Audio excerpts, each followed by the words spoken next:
Hi friends, welcome to 5 Minutes Tech YouTube channel. Here is Samsung Galaxy S23 Ultra 5G smartphone.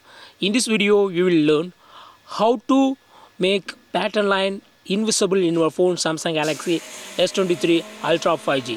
First of all, lock your phone and try to unlock your phone with your pattern. While drawing your pattern, there will be line tracking. Okay, if you would like to hide this pattern line, yes, you can do it. What you have to do is go to settings of your phone here, then go to lock screen,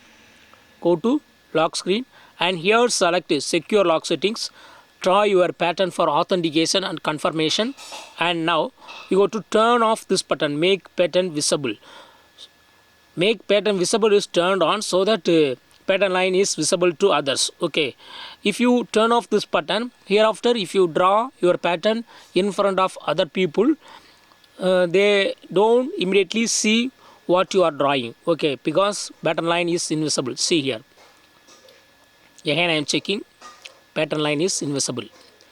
So in this way you can easily make pattern line invisible in your phone Samsung Galaxy S23 Ultra 5G smartphone.